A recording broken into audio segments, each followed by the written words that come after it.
Hello and welcome back to Wellywood Wargaming. My name is Damon, and in this episode I'm going to be talking about Necromunda Outcast gangs. Now I have done a gang guide on Outcasts, but this one is a sort of follow-up to that because I have been asked a few times to do some list building videos, and I've done a couple previously. We did Chaos Helots recently, and we did, I think, Ash Waste Nomads last week. This week we're going to be doing Outcasts. Now, Outcasts are a bit more complicated than the other gangs. Purely because they're so much more customizable. They're also my favorite gang in the game, and I think probably should be everybody else's favorite as well if you can actually realize the potential of what you can unlock with Outcasts. Now, they're not for everybody because some people like it simple and more straightforward, but I do think that Outcasts can be simple and straightforward. However, there are multiple different ways that you can start an Outcast gang, and I do feel that they give more narrative sort of push in general compared to a lot of the other gangs. They're just more interesting. They give you more modeling ideas and modeling potential, I suppose, as well, if you're inclined into that sort of stuff. But essentially what it is you've got 5 different ways or more that you can actually build Outcast gangs. So what I've done here is I've given you 5 rosters or 5 lists for Necromunda based on the different ways that you can build Outcast gangs, just to give you some idea of how to get your head around it, because I do think if you're a new player and you pick up Book of the Outcast, it's a little bit overwhelming. It's a fantastic book, but it's a bit overwhelming. There is a lot of ambiguity there as well that I think arbitrators need to just decide on in terms of rules and stuff and the mechanics of it. But really, it's kind of common sense, and it's fairly straightforward if you ask me from an arbitration sort of standpoint. Anyway, I'm waffling already. The best thing here to do is get straight into the lists here. So like I said, what I've done here is I've done 5 lists, and do go and check the in-depth sort of guide to Outcasts as well on the channel, because that will give you a lot more explanation around this stuff. Like I said, this is a follow-up. So anyway, looking at it, we have 5 sort of key ways that you can build an Outcast gang. The first way is to have a sort of generic Outcast gang. What I mean by that is that your leader is an Outcast leader. You have 4 profiles to choose from. One is very fighty, one is more psychic, one is faster, etc. Similar to Venators, but only for your leader. They can have up to rarity 9, I believe, weapons and equipment from the trading post. And you can give them an archetype. Now, the archetypes are the same for your champions as well. However, your champions do not have multiple characteristics. They only have the 1 characteristic line. They're 60 credits, and they're fairly bad compared to other champions. You then have the next part of your gang, of course, is the scum, and they make up the main body of your gang. There's lots of them. They're only 30 credits each, and they're fairly terrible as well. However, you don't get juves, you just get scum. You can't have a specialist, so that kind of does make gang building a bit more straightforward when you get down to the gangers at least. So, the next thing you've got to think about, that's the first way of building a gang, is the more generic route. I'm going to call that the generic route because that's your generic sort of leader, I suppose. And those archetypes as well, I didn't quickly explain what those archetypes are. That's how you select the types of skills that you're going to get throughout the campaign. So a gunslinger archetype would typically be shooting and agility, I believe, off the top of my head. And a weird would be, of course, weird powers there as well. So that's your first way of doing it. The second way of doing it is to use a character or a dramatis personae from the game as your leader instead. So what you do is you just pay the cost of that fighter. Now this can be absolutely any fighter card in the entirety of the game. So if you really think about it, that unlocks a huge amount of potential. That could be a brute, so you could have a leader that's an ambot. You could have a leader that is, I don't know, a death maiden, for example. You could have a Cawdor bone picker as your leader if you really wanted to. It opens up an awful lot of potential.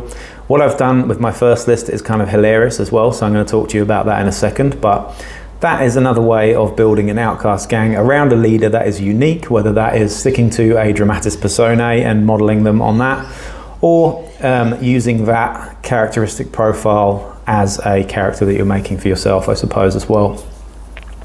So that's another way of doing it. Those are the first 2 ways of doing it. The next 3 ways are quite similar. You've got your guild delegation, you've got your noble house delegation, and you've got your recidivist delegation as well. So those 3 are going to be using the actual miniatures and the delegation rules. So the full delegation are the bulk of your gang in these cases. So what that means is for example, the Prometheum Guild, which I'm going to be using here, the Prometheum Guild will get, 4 characters which make up the bulk of your gang, and you pay for those 4 characters, and then everything else is extra. So you might buy an Outcast champion and a bunch of scum to make up the rest of the gang. And that's pretty simple as well. Another thing to bear in mind here with Outcasts, sorry to give you too much information, I'm just trying to break it down and make it as simple as possible, is that you can have different house backgrounds or house patronage. Similar to the way that you can do it in Venators, I suppose, but that's down to the individual piece. In this, the entire gang can be ex-House Escher, ex-House Goliath, etc. And what that will do will give you access to that house list in terms of weapons and equipment. It'll also give you that the pets and the brutes from that gang as well. What it won't do is give you the unique mechanics and the special champions and sort of abilities that you get in those houses as well. That is a little bit ambiguous as well, because some arbitrators will probably allow you to use gene smithing in an ex-Goliath gang. I would say absolutely not. Play Goliath instead. That's the whole point with Outcasts, is that they aren't to be better than, they are to be instead of.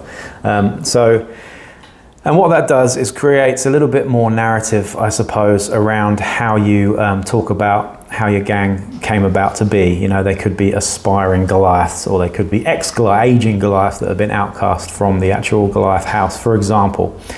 Anyway, so getting into it, I've done 5 lists along those lines. So the first list is the list with the Dramatis Personae as a leader. The second list is your straight up Outcast list, and that will be using the profile of one of the ready-made Outcast leaders. The next one will be a guild list. The one after that is the recidivist list. That one rhymes nicely. And the last one is the noble house list as well. So let's get into it.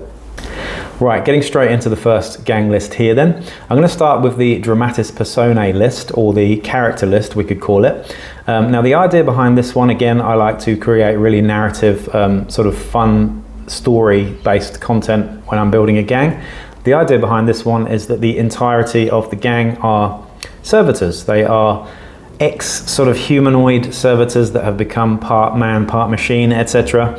And they are enthralled to this psychic flying cyborg baby, which has awakened its latent psychic powers. Now, when I say flying psychic baby, what I'm going to be using as the leader's profile here is a cherub servitor, which is from the Redemptionist list. Now, these are actually pets for Cawdor and Redemptionist gangs, only available to Redemptionists normally, but like I said, with Outcast gangs, you can use any profile in the entire game, so I am here.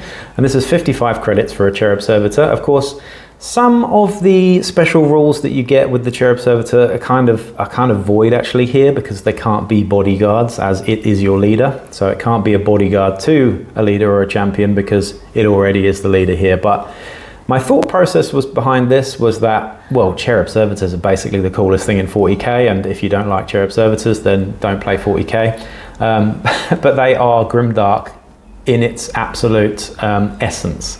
So we've got a flying Cherub Servitor baby with a skull for a face, 55 credits basically. Now they've got terrible stats. They've got a low weapon skill and ballistic skill, a strength and toughness of 2, only 1 wound for a leader. However, they've got a 4+ invulnerable save.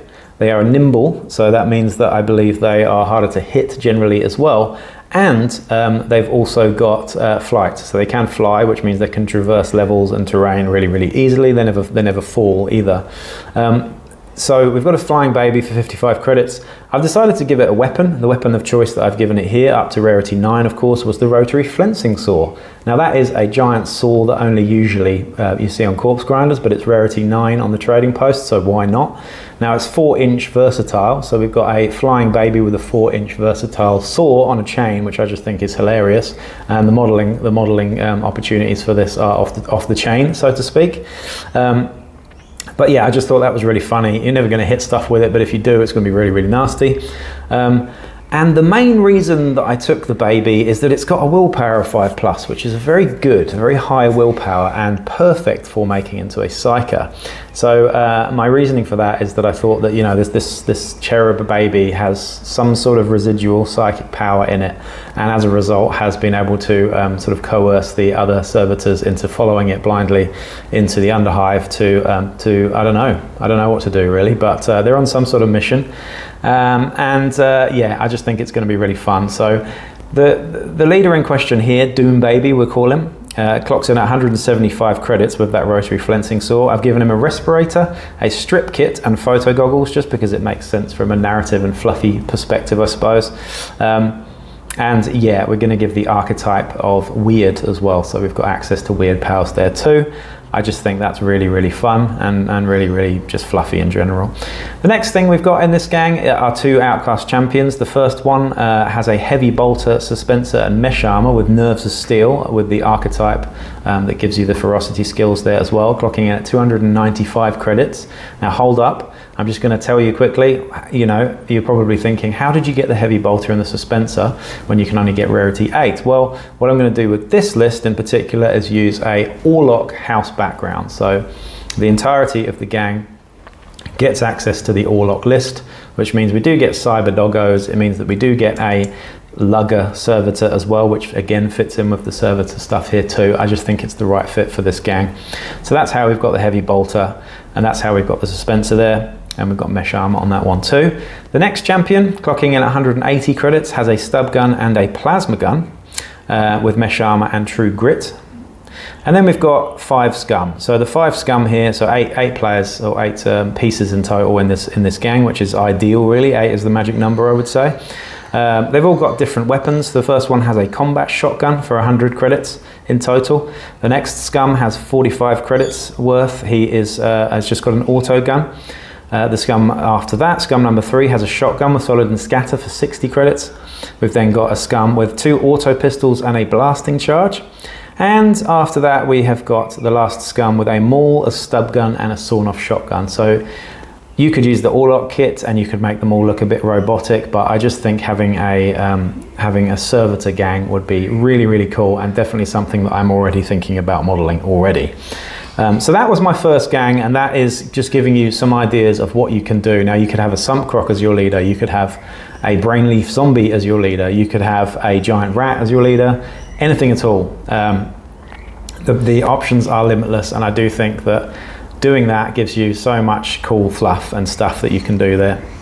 So, moving on to the next one, and this is probably the least favorite way that I would do things generally, but again, gives you still loads of options. And this is the sort of generic Outcast list building way of doing things. So this is using an Outcast leader. Now there are 4 profiles for Outcast leaders, and in this one I'm going to be using Outcast leader 3 because, to be honest, when I look at the stats, I just think this one's got the best willpower. Of a 4+, which is insane, especially if you want to make it a psyker, and in this case I have. And the loadout that we've gone for here is for 275 credits, we've gone for a hand flamer and 2 chain axes. Why not? With mesh armor. So that's a lot, but the idea behind this gang is that the leader and the 2 champs are all weirds, all psychers, with a bunch of hobos following them around as well. I haven't chosen to take a house background. This one has no background, no affiliation, which means they're not lawful or unlawful. They are just irregular. They can't make any connection with any other gang before. But that was the leader. So really, really potent psyker with an excellent weapon skill of 2+, with 2 chain axes and a hand flamer. Really nasty, very, very short range threat there. And I'm going to make him a telepath too, which means that he causes fear until he deviates from the telepathy path. And we're also going to give him, well, let's say hallucinations, which is probably my favorite telepathy one, making people insane very, very easily indeed.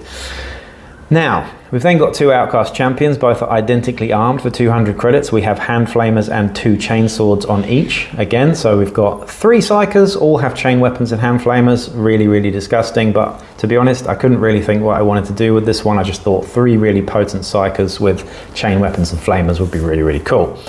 And these are both telepaths as well, so all 3 of them, like a triumvirate of telepaths, I thought would be quite an interesting idea.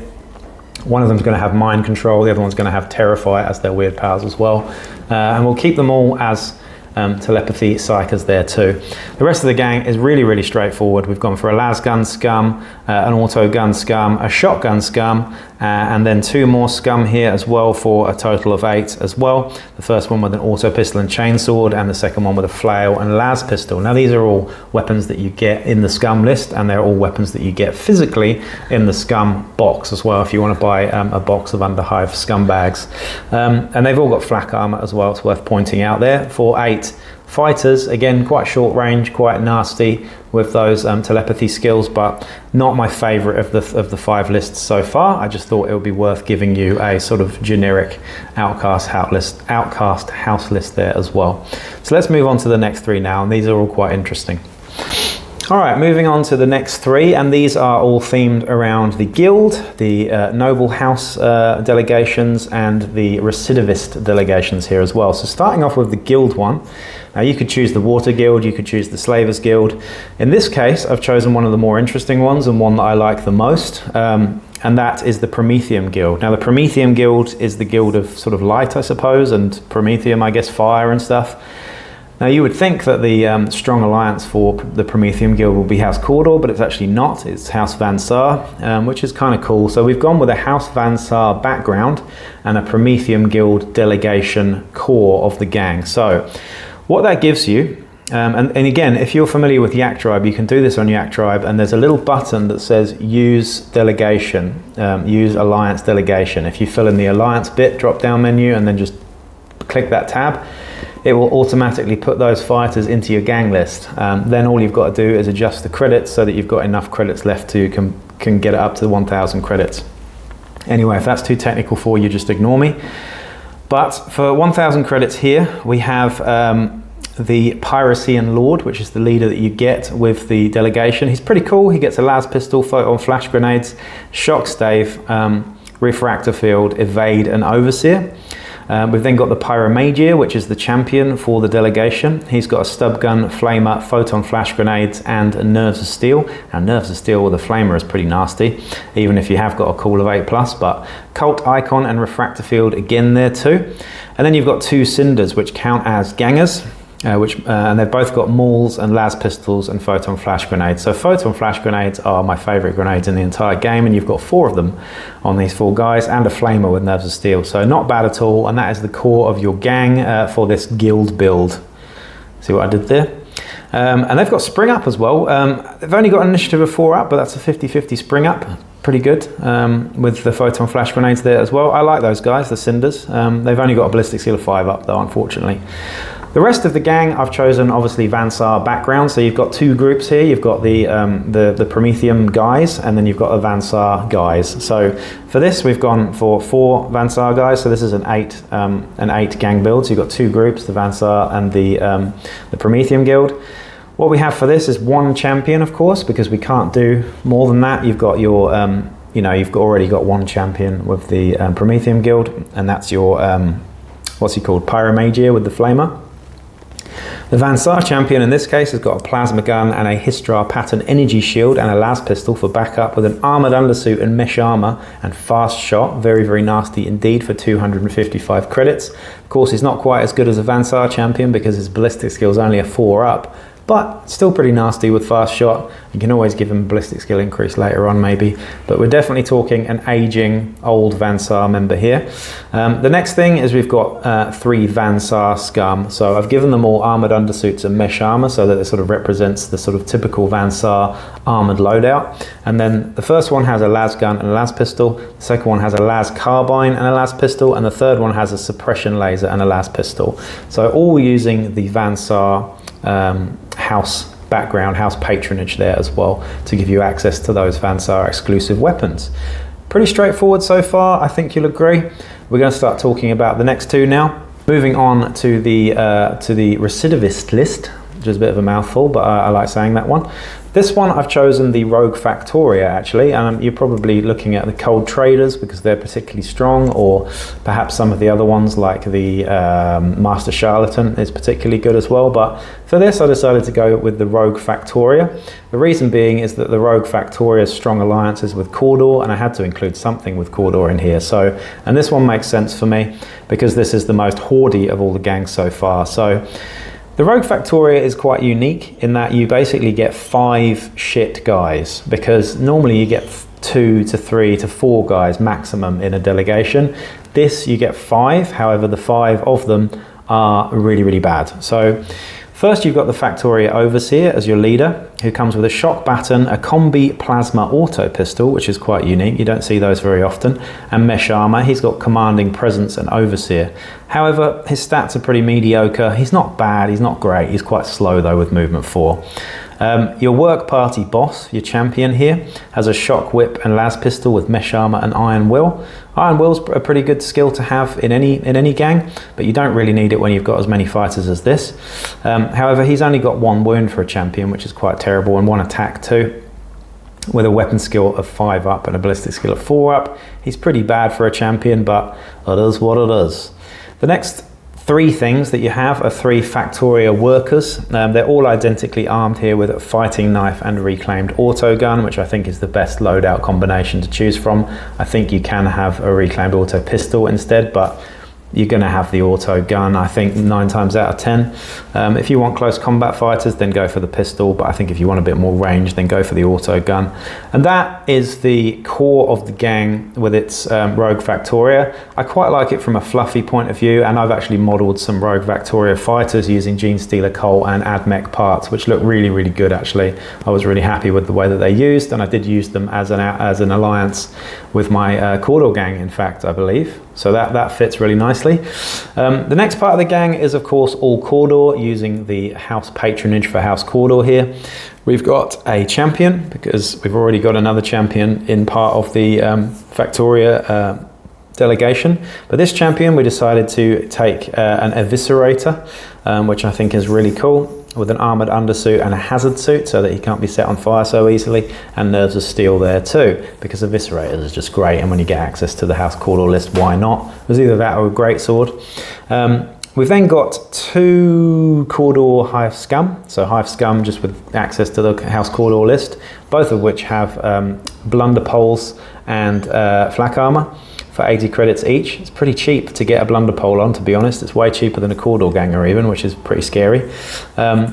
We've then got another Cawdor Scum here with a great sword, in fact 2 Cawdor Scum here with great swords and incendiary charges with flak armor for 120 credits each, and then we've got another one with a frag grenade, a chainsword and a reclaimed auto pistol for a little bit of close range punch there as well, and flak armor of course too. So how many fighters is that? 6, 7, 8, 9, 10, 11 fighters, I believe, in your starting list. It's really hoardy, it's not too bad. You've got the range from the auto guns, even if they do have ballistic skill 5 up.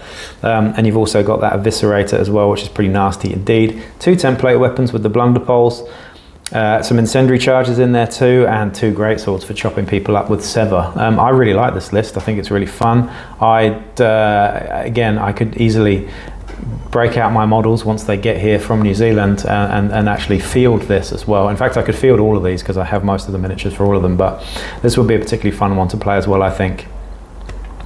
So moving on to the last one, this is the Noble House one, and you'll probably think that I'm going to go for House Grime here, but I do find the House Grime a little bit underwhelming on the table. I have used them quite a bit, and I do find them, even though the models are fantastic, I tend to use them as other stuff because the House Grime guys are just a little bit underwhelming as a delegation. So the delegation that I like the most as a noble house here is of course House Catalyst, but you've probably seen me do a lot of battle reports with House Catalyst. So what we're going to do here is go into House Yolante. The House Yolante are of course the strong allies to House Escher. So we've got a House Escher backed House Yolante delegation outcast gang.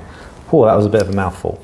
Anyway, so the delegation here is really interesting for a noble house. You only get 2 guys, or should I say 2 gals here. You get a Yolante courtier, and you also get a mirror mask there as well. So the courtier, or courtier, I don't know how to say it, has a power sword and needle pistol with a displacer field. I love displacer fields. And counterattack and step aside. She has a weapon skill of 3 up, 2 wounds, 2 attacks, and some pretty good mental stats there as well.